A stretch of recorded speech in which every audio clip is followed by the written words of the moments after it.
Are we on? You're on. And once again, here we are. I get the opportunity to tell you about another symphony concert. What a deal. So, this is a concert that includes three pieces. A piece by a man named Michael Torke called Ash. A piano concerto in one movement by Florence Price. And Mendelssohn's Italian Symphony, his fourth symphony in A major. And as much as that is the order for the concert, but I want to actually start with the Mendelssohn. That's gonna fall.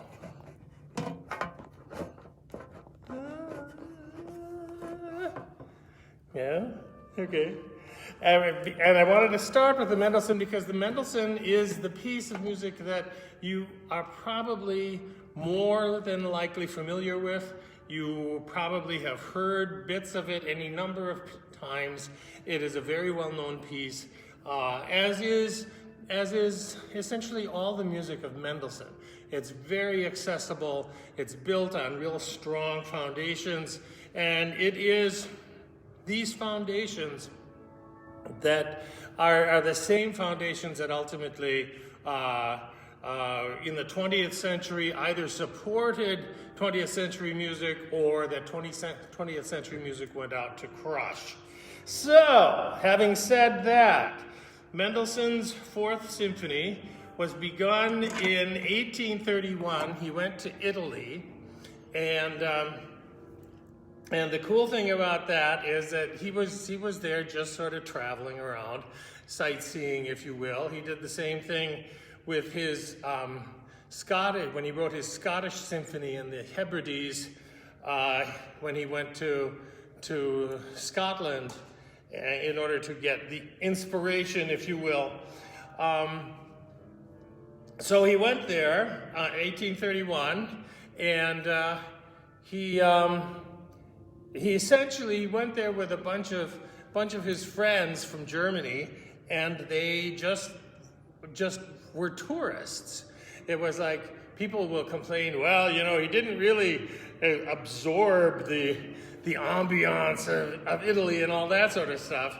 But the fact of the matter is, you go to these places and you see stuff and you see what interests you and that sort of thing. But he was essentially a German. And so, therefore, the music that's going to come out of him is essentially German music, and is essentially going to be essentially the music that comes out of him, that the experience inspires, but it is still going to sound German.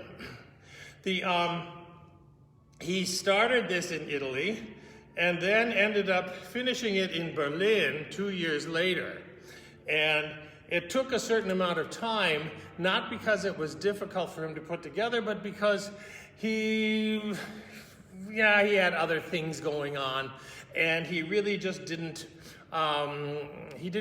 put his nose to the grindstone, if you will, until a group called the London Philharmonic Society gave him a commission to write a symphony for them. At which point then, he picked up all of this stuff that he had been putting together for this in Italy, and he finished it up and gave it to them. So in 1833, it was finished. In 1833, it was taken to London for the opening, for the first performance, and it was very, very successful, and people liked it a lot, and everybody was pleased because everybody was pleased with Mendelssohn in general. He is a nice guy. England loved Mendelssohn, and ergo he loved England. Let's see. So anyhow, this piece, he was never entirely thrilled with it, however. He always was tweaking it. He was always essentially thinking that he was going to fix this. And so he was constantly making adjustments. Curiously, when all was said and done, however, 5 years after his 5 years after his death, in 1841, this work was published, and it was published in the original way that it was performed in London. So the original is what you get. The piece itself, the first movement, is essentially AABA form. It's sonata form, and from that aspect, it's all really cool.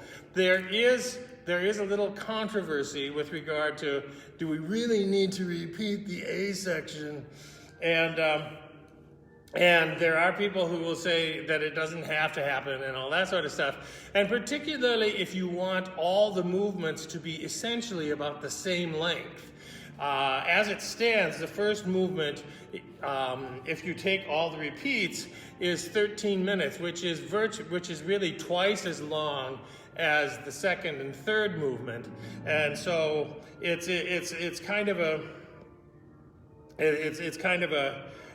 interesting concept. The interesting thing though too about it is there is some music that happens at just before the repeat to go back to do the A section again that never happens before that, and never happens again until the coda at the end of the first movement, and is hinted at finally in the last movement. So it's this little morsel that if you don't do it the first time, it doesn't have the same meaning.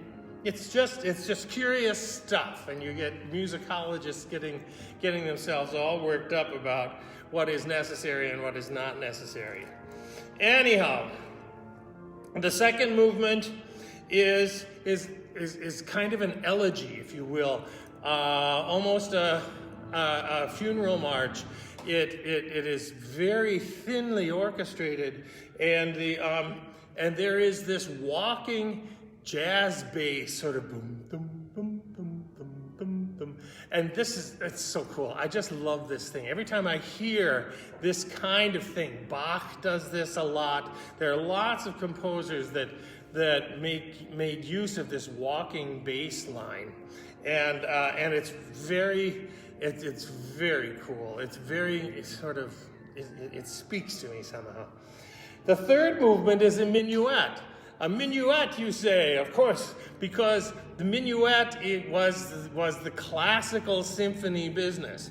The classical symphony of Mozart and Haydn, almost invariably, the third movement was a minuet. It was a popular dance movement, and people would hear the first two movements of any symphony, and they get to the third one, a minuet, and yes, this is good. I can, because this was a dance, and they could figure it out, and it was all fine, and they felt comfortable.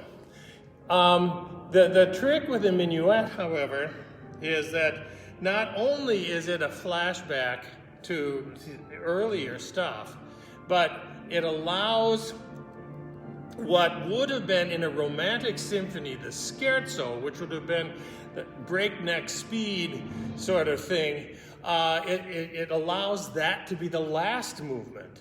You see, symphonies are built on, contrasting bits between one movement and the next movement to sort of keep people interested. And this way, if he had done a scherzo, a fast, bubbly movement for the third one, then he would have had to written something that was darker, maybe more brooding, more substantial, and most romantic symphonies like to do that, like to be deep and powerful in the last movement. And so the idea that Mendelssohn wants to do this wild, carefree dance, this saltarello, which is an Italian dance, and is really the reason why the only real Italian fingerprint on this symphony is because of the saltarello. It is still, nonetheless, it is a wonderful thing. It is very energetic. One of the things that the saltarello has in it, it's like you get the orchestra sounds like horses running, ba-dum, ba-dum, ba-dum, ba-dum, ba-dum, ba-dum, and it's just very energetic. Back in Mendelssohn's time, whenever you wanted to get from here to there, as fast as you could, it was a horse that took you there. And this is the thing, you find that in romantic music, when they want to have the music build and you become more and more intense, it sounds like horses. Da-ba-dum, ba-ba-dum, ba-ba-dum. Curiously, in the 20th century, rock and roll musicians, the fastest thing that they can think of is a motorcycle, and you'll find that a lot of rock and roll music has a kind of a motorcycle feel to it, and it's this same sort of thing. So, that being as it is, a little curious aside, when Mendelssohn was in Italy, he wrote back to his father and he said, "Dad, you wouldn't believe this. I met the most obnoxious Frenchman I've ever met in my life." Turns out that he had met Hector Berlioz, who was there for a year to study and run around and generally be, involve himself in any sort of debauchery that he could, because that's what he did. But he was there, and ultimately he wrote Harold in Italy at the same time. Composers were doing this. They went to Italy to sort of get a different feel for stuff, and even though they didn't really change their style, but there was just this sort of like, wow, I'm in Italy, this feels different.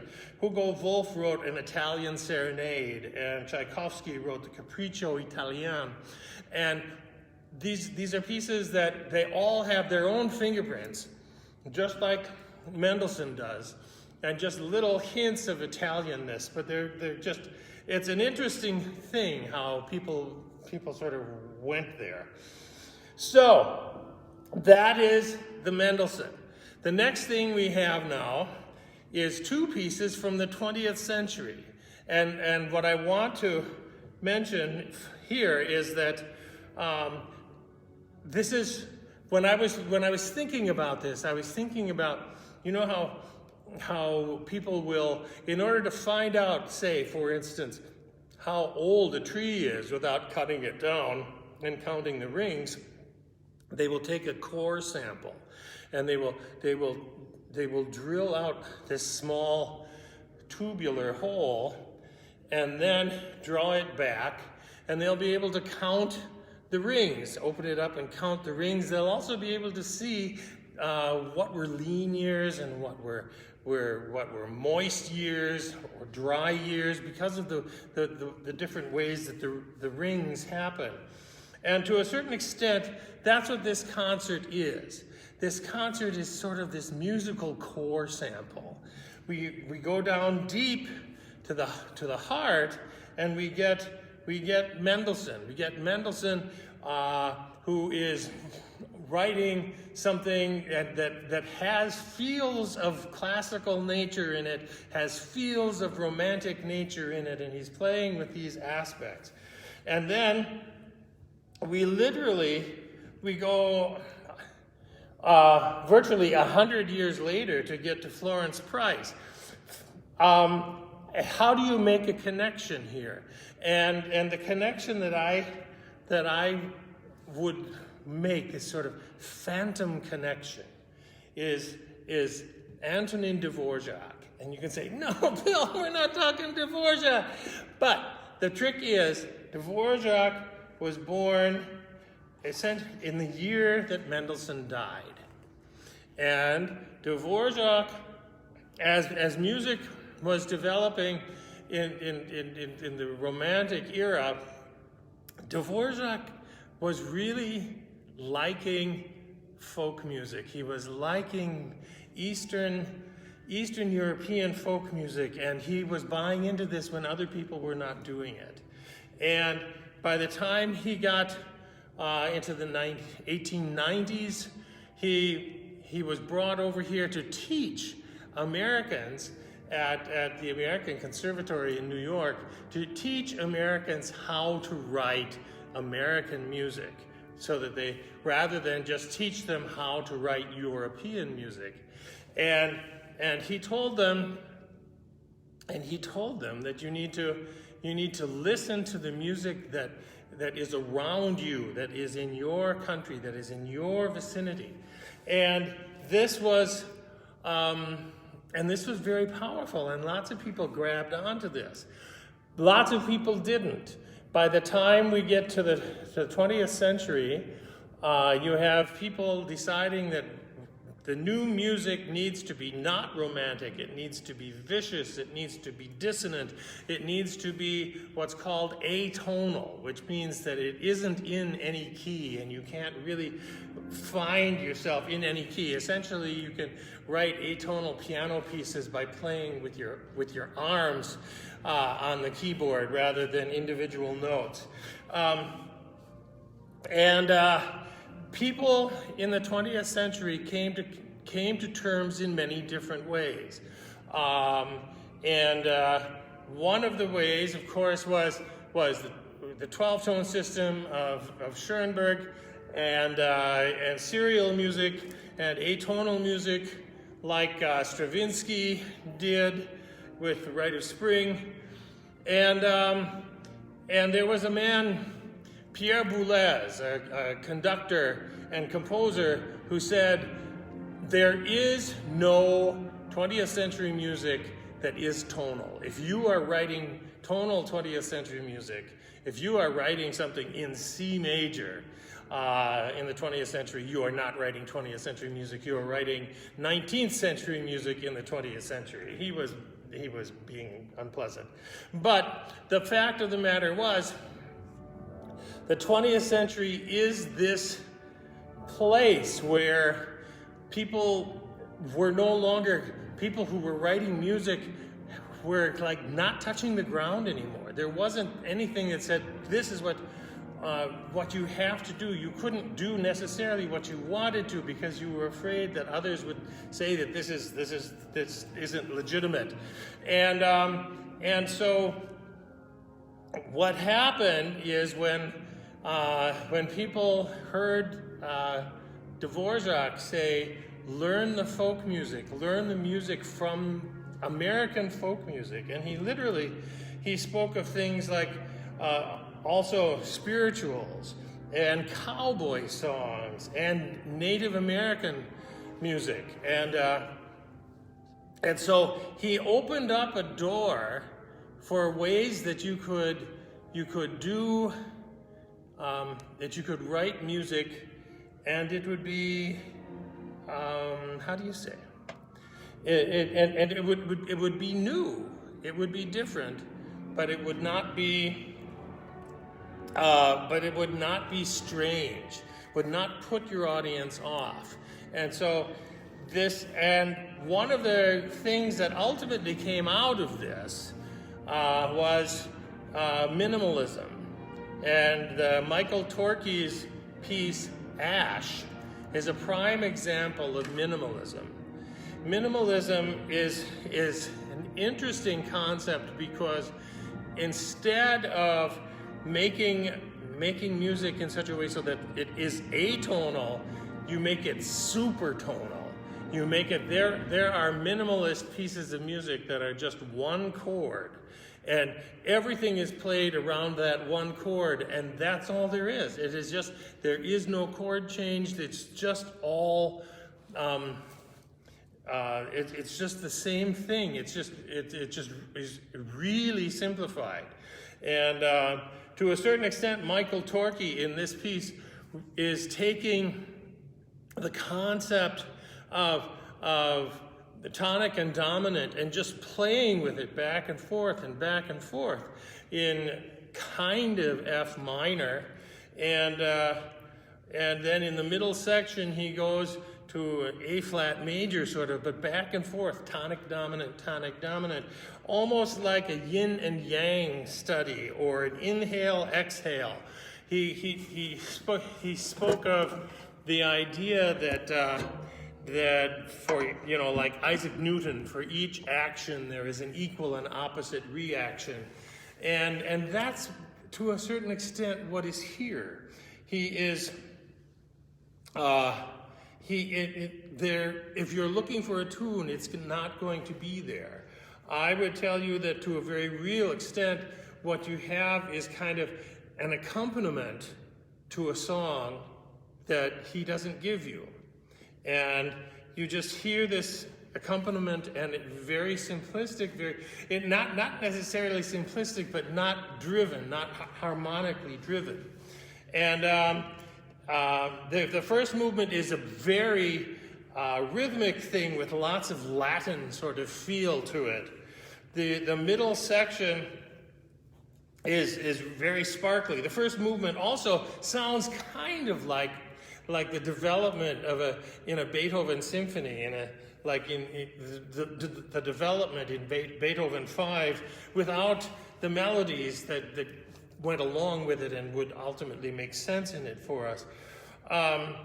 It doesn't have any luxurious chord changes. The middle section is very sparkly, the A-flat major section, and is lighter and has some individual sounds happening with some woodwinds, which is intended to offer the contrast. And then the last section, there is a certain Bach-like quality. When I was listening to this, I was thinking that it sounded kind of like Bach, and in that you didn't have so much an overlapping of different textures. It was everybody doing the same texture at the same time.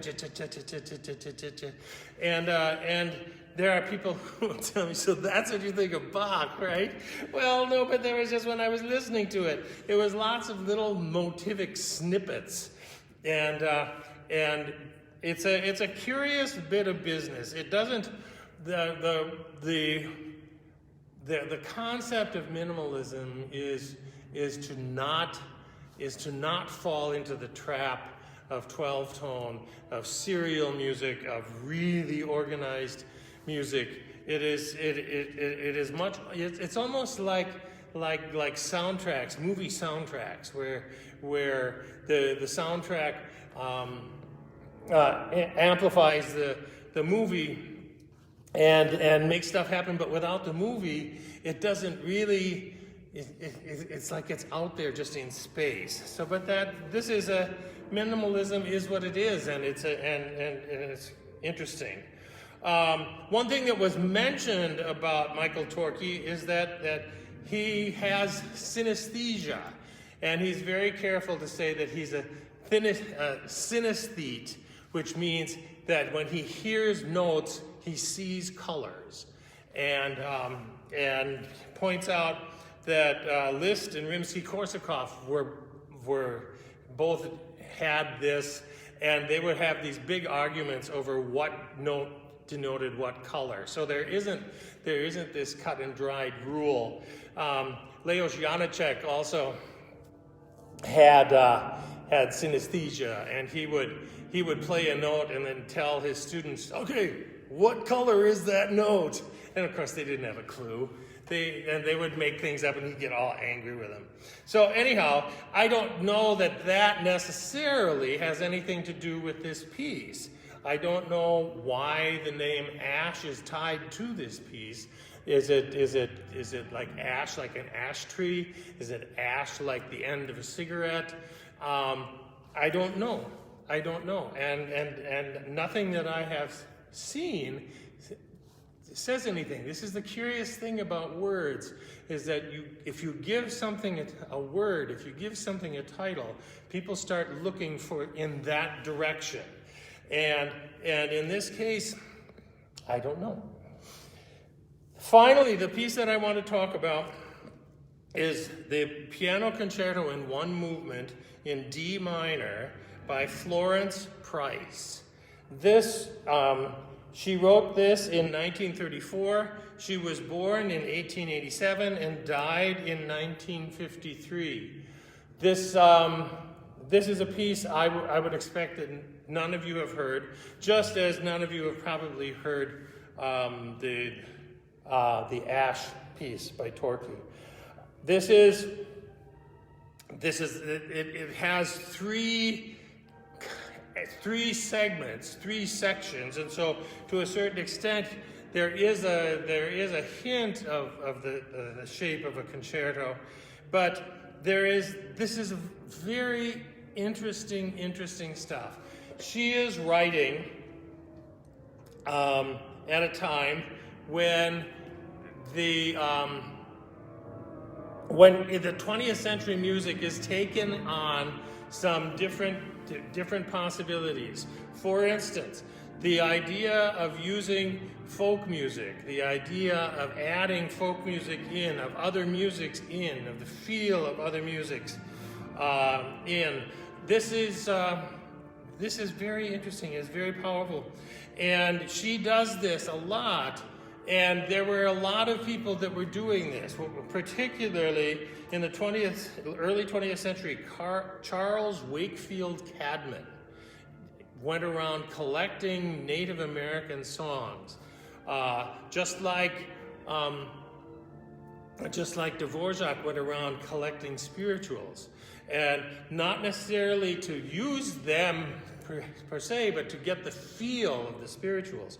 And but Charles Wakefield Cadman actually included native melodies in his works, and he wrote all sorts of stuff. He wrote all sorts of pieces that took place in the American Indian sort of folklore kind of thing. He wrote operas that took place in the United States, in the Americas, and that had an American Indian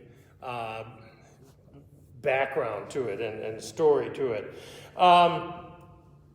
And you will find that as you hear this piece, the first movement, she was a pianist, and apparently a very good pianist, because the piano part that she writes is very busy and very ripply and very romantic. And I find this very often. People who can play the piano will write piano bits that are just really outlandish, and this is that. The middle section is very introverted sounding and has hints of a gospel feel, and here's where I particularly heard Native American tunes, and particularly Charles Wakefield Cadman-like Native American tunes, and I really felt that somehow she was being influenced by this. She was being drawn into this, in part because he was doing this and it was popular at his time. It has ceased to be popular. It sort of ran out. It was of its own time. But and then the final section is filled with hints really of ragtime. It's a very energetic and wild bit of business. And this is what she is doing, is she is writing tonal music at a time when people are writing atonal music and are telling people that you can't write romantic music in the early 20th century and get away with it. And it is an interesting thing because this is what she did. The idea that she chooses to write in this way, does she write this way because she likes it? Does she write this way because she wants other people to like it? These are questions that we can ask. She studied constantly. She was constantly studying composition and this and that and the other sort of thing. And it, to a certain extent, it made me sad to think of this, that at some point, I remember talking about Jean Sibelius, and Sibelius was being told by his teachers, well, you're not ready to have your work performed yet because you need a couple more years. And he told them, no, take off. I can't, I'm going to put this out there and this is going to be fine. And it was. The thing was that the people were making sort of, if you will, they were making money off of the idea of telling somebody they weren't ready. And I felt kind of that she was getting that same sort of thing. Ultimately, to end this up, both Mendelssohn and Torquay will get performances of their work. In part Mendelssohn because it is standard rep, and Torquay because it is contemporary rep that is accessible. But then also the trick with Florence Price is that I think if you look at her, she does not get the same respect. And why does this happen? Number one, she is female. Number two, she is black. And this, in the early 20th century, this was like, it was like, you don't have the right to be writing music in the Western style, because that's for white men to do and that sort of thing.